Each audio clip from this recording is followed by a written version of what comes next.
chairperson will speak in French, please. Bonjour, chers amis de la presse. Nous avons reçu ce matin Madame la Présidente de la Commission de l'Union européenne, accompagnée de 22 commissaires, pour notre 10e réunion de collège à collège entre l'Union africaine et l'Union européenne. Quand on voit la dimension de la délégation européenne, elle dénote de la profondeur de notre partenariat. Merci une fois de plus, Madame la Présidente. Nous avons eu des entretiens avec nos collaborateurs qui sont actuellement dans différentes tables rondes, dans différents aspects de notre partenariat. Et j'ai eu l'occasion également de rencontrer Madame la Présidente dans une bilatérale où nous avions évoqué des sujets qui sont fondamentaux dans ces partenariats, qui constituent les piliers de notre partenariat. Sur les questions de paix et de sécurité, vous savez que l'Union européenne est le partenaire principal à travers la facilité de paix et de sécurité.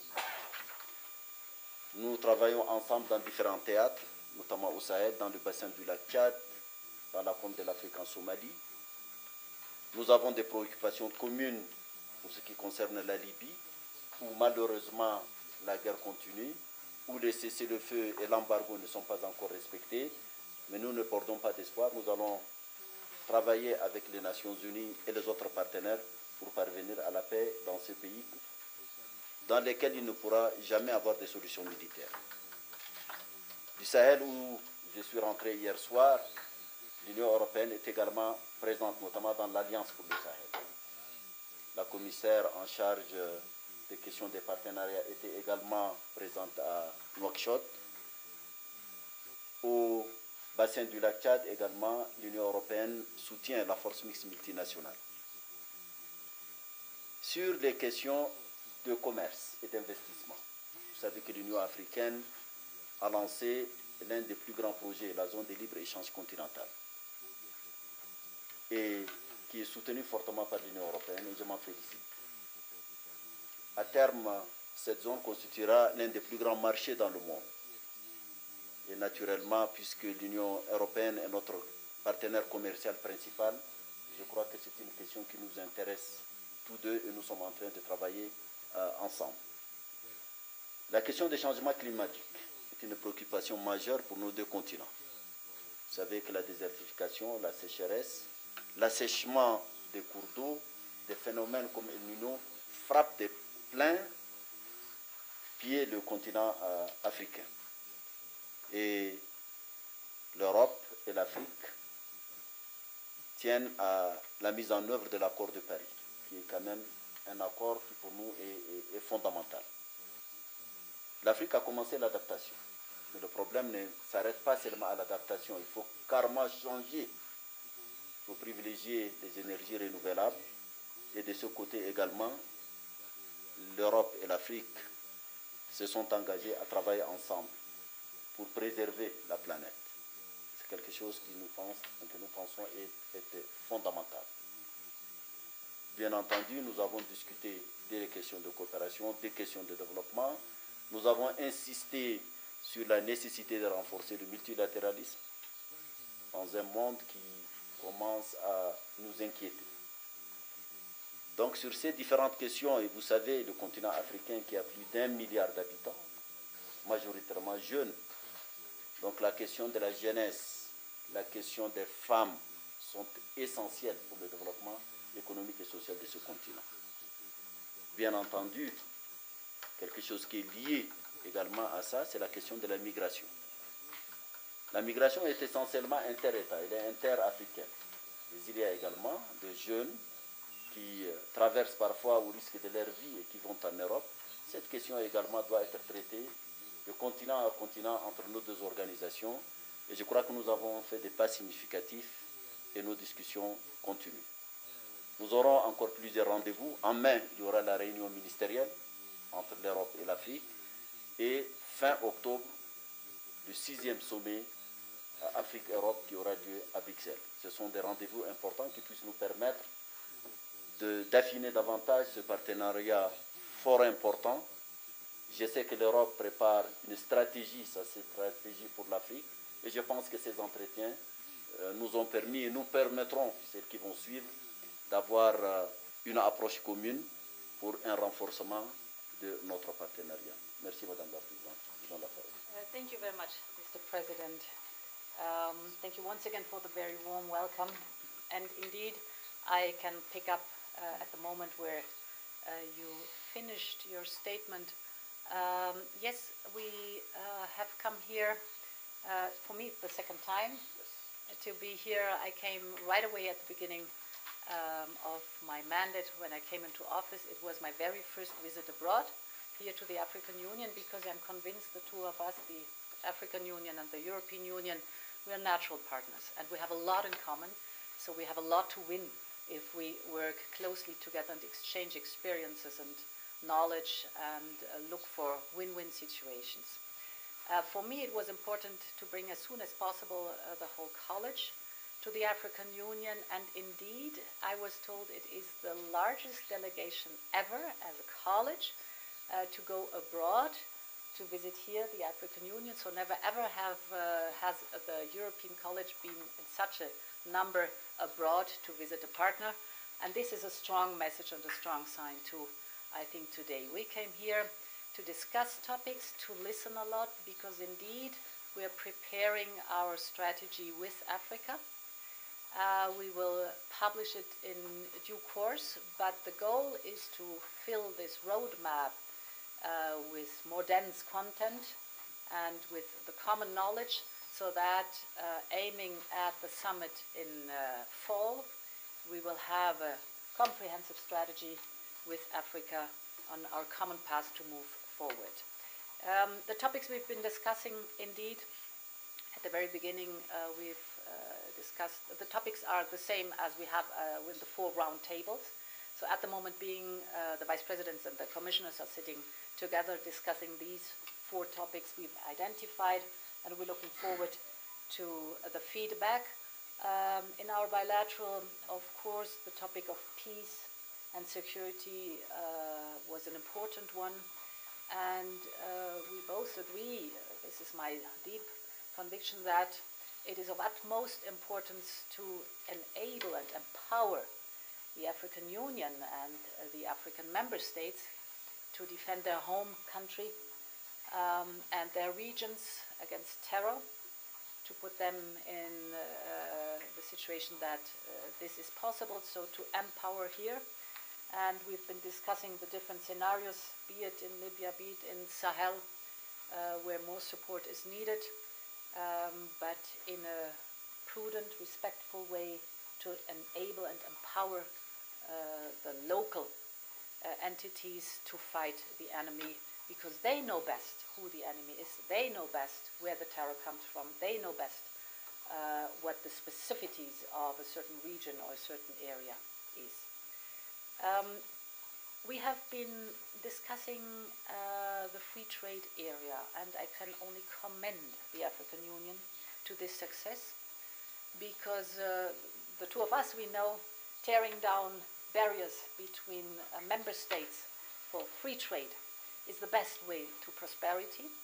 And we agreed that it's also a very interesting project on the level of the European Union and the African Union to open business opportunities and investment opportunities for investors from both sides. For example, investors from Europe, it's of course more attractive to have to look at one entity, which is the free trade area, and not to deal with 20 or 30 different regulations, but to have to do with one system of regulations. So the free trade area, I'm convinced, will boost a lot prosperity and business opportunities that are necessary. Indeed, the European Union is the largest investor and the largest trade partner. We want to maintain that, and we are counting on the development of this free trade area. We have been discussing the topic of climate change extensively, and nobody knows better than the African Union what climate change does, how urgent it is that together we move forward to a more respectful way to produce and consume towards our planet. We've been discussing the opportunities where we can work together very closely We just are starting to develop the European Green Deal, which goes through all the policy areas to look at what does harm to the planet and what are clean and sustainable technologies and ways to produce, so that we can join forces here. We are determined to speak to our business communities who are very interested in investing in sustainable technologies and to open to them the whole field of knowledge we have on green technologies, green financing. So here too we see a common path we can move forward. And indeed the topic of skills, the investment in women and youth is number one on the agenda. It's the investment in health, the investment in education, where we know it pays off enormously. It's building the future that we have together. So thank you very much for a very good exchange. It is already a long-lasting partnership. 15 years we've counted that so far, but what we do now is taking it to the next level. We agreed that it is smart to look at what did work and to emphasize that, and to put a lot of focus on indeed the topics of trade, of free trade area, climate change and digitalization. Thank you very much, Madam. And then maybe now we'll take a couple of rounds of questions from the Ethiopian-based media and then from the traveling media pack that came with the EU delegation. Robbie, AFP. Thank you. Chairman Faki, in your remarks this morning, you mentioned a number of areas of divergence between the EU and the AU, among them the death penalty, sexual orientation and identity, and the AU's role in various crises. Why did you feel the need to raise those issues ahead of this Congress? And for both of you, given the range of areas of divergence or disagreement, how do you intend to overcome them to achieve this deeper partnership that you're trying to establish? Nous avons un partenariat dynamique et très ancien. D'ailleurs, les chiffres le montrent. La vitalité de ce partenariat ne souffre d'aucun doute. Il est bien entendu sur un certain nombre de questions qui sont sur la table dans nos différentes rencontres, des points de divergence sur lesquels nous n'avons pas la même approche, en tout cas pour l'instant. Et il est tout à fait évident, en partenaire sincère, nous discutions de toutes les questions. Il y a des questions qui relèvent, qui ont une dimension culturelle, une dimension peut-être même culturelle, et sur lesquelles nous avons chacune sa position. Donc c'est tout à fait normal que dans un partenariat comme le nôtre, il ne peut jamais être que nous soyons d'accord sur tout. Mais cela ne veut pas dire qu'il ne faut pas continuer à en discuter, qu'il ne faut pas en parler. Voilà, c'est ce que j'ai voulu signifier dans mes propos ce matin. Yes, indeed. There are differences on the topics you mentioned, and it is important to mark them. So thank you very much for mentioning that, because these are the differences we do have, and we are able to discuss. And this is what the essence of a good partnership and a good friendship is. You build on a solid foundation with common projects you can work on, but you're able to mark very clearly where differences are, trying to convince each other and to move on forward together on these topics. And if I look over the long time, so we know that we are very clear on the dignity of the human being and on the human being's right, on diversity. We've gone through different stages as a European Union too. So for us it is important to be very clear on these topics, but we respect different positions. I think this is also a rule to respect a partner's different position. We try to convince, but we acknowledge that there are different positions. Next question from the European Press Pack, maybe David from Politico. Thank you. David Hazan from Politico. For President von der Leyen, what concrete benchmarks might you use to judge the EU's... Sorry. For President von der Leyen, what concrete benchmarks might you use to judge if the EU's renewed focus on Africa's success? For example, would you want to see Africa adopting standards, regulatory standards more aligned with the EU than the US, or perhaps full implementation of the AFCFTA? Do you think that's even possible by July? But can you give us some concrete sense of what would lead you to conclude in a year at the end of your mandate that this policy has succeeded? And for Chairperson Faky, given the emphasis President Ramaphosa and others have put on African solutions to African problems, can you tell us what specifically the EU must do to show that this is a fundamentally different, changed relationship? Are there ways to show this is a partnership of equals, and does that mean not trying to persuade the AU on issues like the death penalty or sexual orientation? Thank you. For me, there are there are different areas indeed where we can measure together. In our discussion, I very carefully listened that we should not follow the notion of expecting the African Union to adapt to the European Union, but a true partnership is to explore possibilities together. And if I take two fields where I think we will be able to measure and evaluate success, the one is a trade between the African Union and the European Union. So what we were discussing at the very beginning, the opening of the free trade area, and our common interest to encourage the business sector to invest in both respective continents. The second topic, I think, is the fight against climate change, because here we have a very clear starting point, and it will be in our interest to measure on both continents how progress is. It's in our common interest, but it's also in the planet's interest. And therefore, in the attitude I described at the beginning, to move forward on those two fields and to measure what the progress was, because we have starting benchmarks, would be a good evidence-based approach. Nous sommes des organisations, nous représentons deux continents qui sont très proches, historiquement, géographiquement, commercialement. Nous avons des valeurs communes, mais nous avons chacun son identité. Il va sans dire que quand il y a un problème, il faut d'abord que les gens qui sont intéressés traitent de leurs problèmes. Et c'est à eux de demander si cela est nécessaire, l'appui de leurs amis, de leurs partenaires. Donc pour nous, la solution africaine aux problèmes africains est une évidence.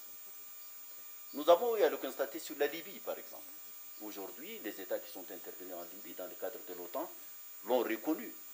Ils l'ont reconnu eux-mêmes qu'ils ont commis une erreur en interprétant la décision du Conseil de sécurité, et ils ont renversé un régime qui a suscité le chaos dans lequel nous vivons. Donc, nous estimons que le partenariat est absolument utile.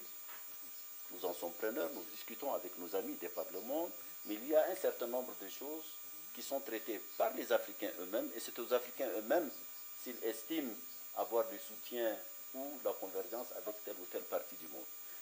C'est ça le principe de solution africaine aux problèmes africains. Donc, comme l'a dit la présidente, il ne s'agit pas d'imposer un modèle à une autre société, ce qui serait absolument incompréhensible. Donc, nous agissons comme des organisations égales, comme des amis, comme des partenaires. Il y a des sujets que nous avons en commun, il y a des valeurs que nous avons en commun, et il y a des défis qui sont aujourd'hui les défis de l'ensemble de la Terre, les questions climatiques par exemple, les questions commerciales. Donc, nous travaillons de manière dynamique, et c'est ça qui fait, chacun tout en gardant sa différence, mais nous avons un terrain important dans lequel nous coopérons, et d'ailleurs au bénéfice de nos deux continents, pour ce qui concerne l'Europe et l'Afrique.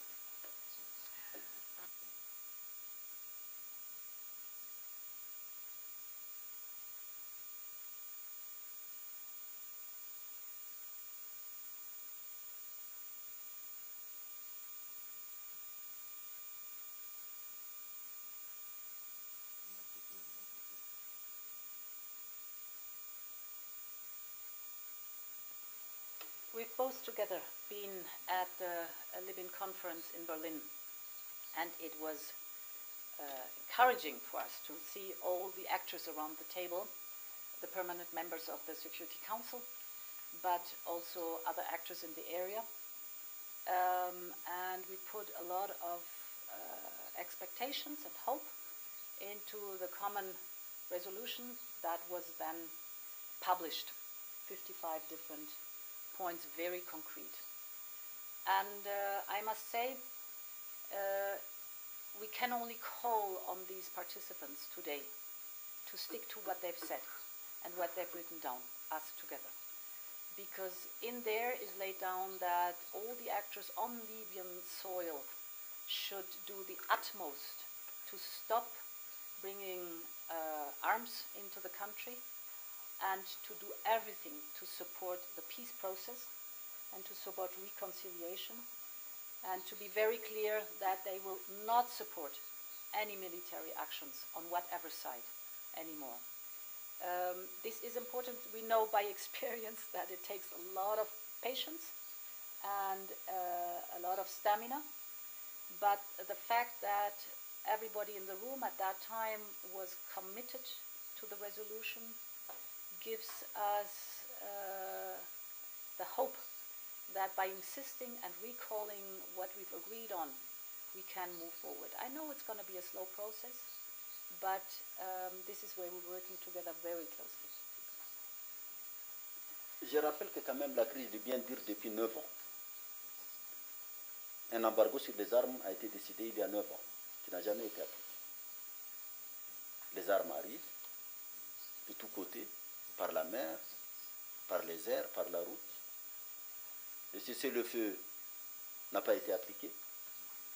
Nous étions, Madame la Présidente et moi-même, présents à Berlin. Nous avons cru, c'était un grand espoir, parce que les membres permanents du Conseil de sécurité étaient tous présents et au plus haut niveau. Les États qui soutiennent les partis en conflit sont également présents au plus haut niveau. Et des résolutions importantes ont été prises à Berlin, mais qui malheureusement jusqu'aujourd'hui ne sont pas encore appliquées.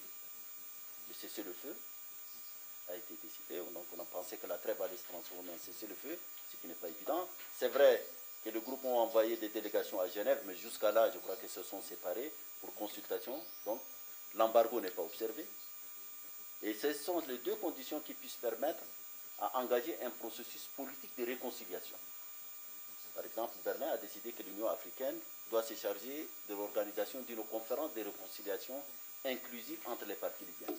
Encore faut-il que la guerre cesse, qu'on donne la possibilité aux Libyens de pouvoir se réunir pour pouvoir discuter de leurs problèmes. Donc, il y a réellement un défi réel à la communauté internationale sur la question libyenne. J'espère que tous les acteurs comprendront la nécessité, parce qu'il n'y a pas de solution militaire. Il faut absolument donner la possibilité aux Libyens de se parler. Donc ceux qui amènent les armes, qui amènent même les hommes actuellement, doivent respecter le droit international, doivent respecter les décisions du Conseil de sécurité. Il s'agit même de la crédibilité du système multilatéral international. Que cela soit respecté et qu'on donne la possibilité à des négociations pour avoir une solution politique en Libye.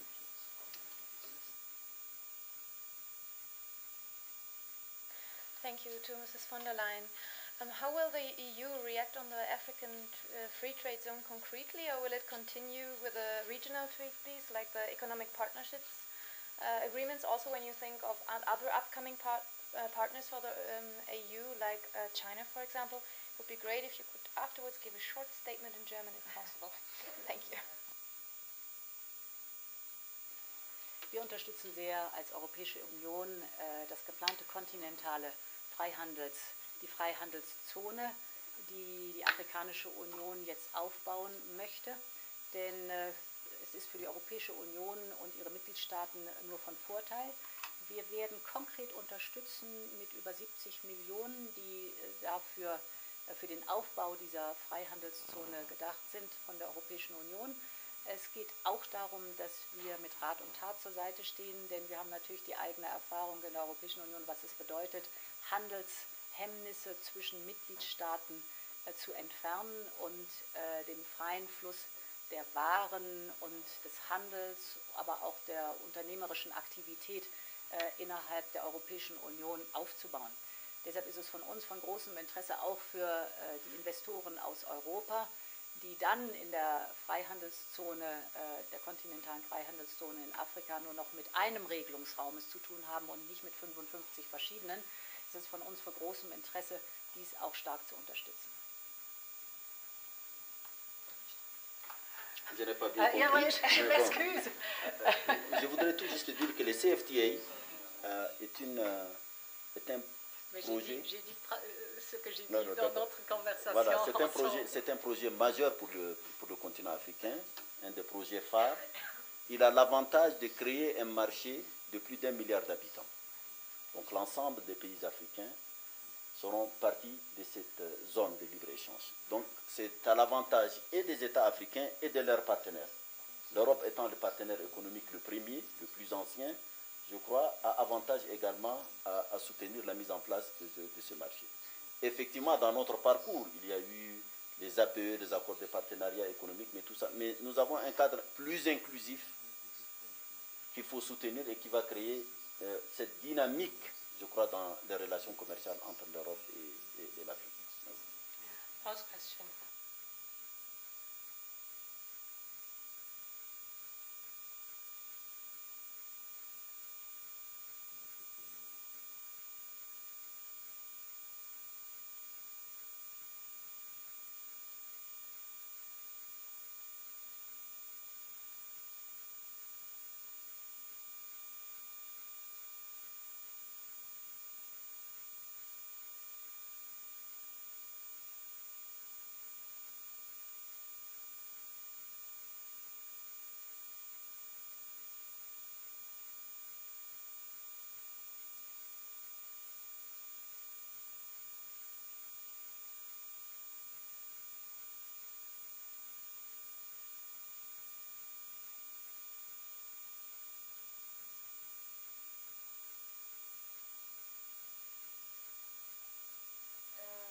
If I get your question right, the general approach we have is to work together as equal partners on the security problems.